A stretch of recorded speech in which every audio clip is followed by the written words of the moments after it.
Secretary of the Bangladesh High Commission, Ms. Sonia Muni.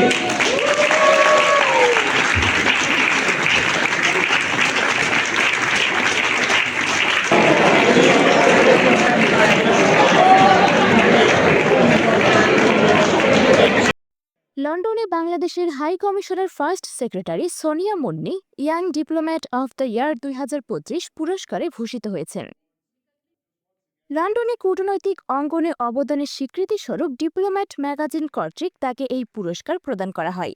Sonia মুন্নির হাতে পুরস্কার তুলে দেন বিবিসির কূটনৈতিক সংবাদদাতা জেমস ল্যান্ডেল। মঙ্গলবার সন্ধ্যায় লন্ডনের হিলটন হোটেলে এই পুরস্কার প্রদান অনুষ্ঠান অনুষ্ঠিত হয়। এটি ছিল ডিপ্লোম্যাট অফ দ্য ইয়ার অ্যাওয়ার্ডসের 15তম আসর, যেখানে বিশ্বের 100টিরও বেশি দেশের রাষ্ট্রদূত, হাই কমিশনার এবং কূটনীতিকরা অংশগ্রহণ করেন। বিশ্বজুড়ে কূটনৈতিক বিষয়াবলীর উপর ভিত্তি করে লন্ডন থেকে প্রকাশিত ম্যাগাজিন ডিপ্লোম্যাট প্রতি বছর এই অনুষ্ঠান আয়োজন করে। এর মাধ্যমে লন্ডনে নিযুক্ত কূটনীতিকদের গুরুত্বপূর্ণ অবদানের স্বীকৃতি দেওয়া হয় সাময়িকীর তরফ থেকে। Diplomat of the year award এমন এক সম্মাননা যা যুক্তরাজ্যে নিযুক্ত কূটনীতিকদের স্বতঃস্ফূর্ত মনোনয়ন ও ভোটের মাধ্যমে নির্বাচিত হয়। লন্ডনে অবস্থিত 180টিরও বেশি দেশের মিশনের প্রতিনিধিরা এই প্রক্রিয়ায় অংশগ্রহণ করেন। পুরস্কার গ্রহণের সময় সোনিয়া মুন্নি বলেন, আমি বিশেষভাবে গর্বিত যে আমি আমার প্রিয় দেশ বাংলাদেশকে প্রতিনিধিত্ব করছি এই লন্ডন শহরে, একটি নগরী যা বৈশ্বিক কূটনীতির কেন্দ্রবিন্দু।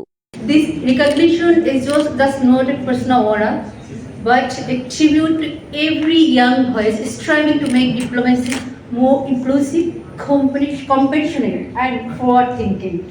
সোনিয়া মুন্নি বাংলাদেশ সিভিল সার্ভিস ক্যাডারের 34তম ব্যাচের একজন পেশাদার কূটনীতিক। লন্ডনে নিযুক্ত হওয়া তার প্রথম কূটনৈতিক পোস্টিং, যেখানে তিনি কমনওয়েলথ সংক্রান্ত দায়িত্বে রয়েছেন। তিনি ঢাকা বিশ্ববিদ্যালয় থেকে স্নাতক ও স্নাতকোত্তর ডিগ্রি অর্জন করেন এবং পরবর্তীতে অক্সফোর্ড বিশ্ববিদ্যালয় থেকে দ্বিতীয় মাস্টার্স ডিগ্রি সম্পন্ন করেন, যা তার একাডেমিক উৎকর্ষতা এবং বৈশ্বিক দৃষ্টিভঙ্গির প্রতিফলন। Young diplomat of the year পুরস্কার কূটনৈতিক অঙ্গনে নতুন নেতৃত্বের উত্থানকে স্বীকৃতি দেয় এবং আন্তর্জাতিক সম্পর্কের ক্ষেত্রে ভবিষ্যতের নেতৃত্ব বিকাশে এই ধরনের স্বীকৃতি অত্যন্ত তাৎপর্যপূর্ণ। এটা শুধু আমার ব্যক্তিগত অর্জন নয়, আমি মনে করি এটা আমাদের বাংলাদেশের জন্য একটি অর্জন, বাংলাদেশ হাই কমিশনের জন্য একটি অর্জন।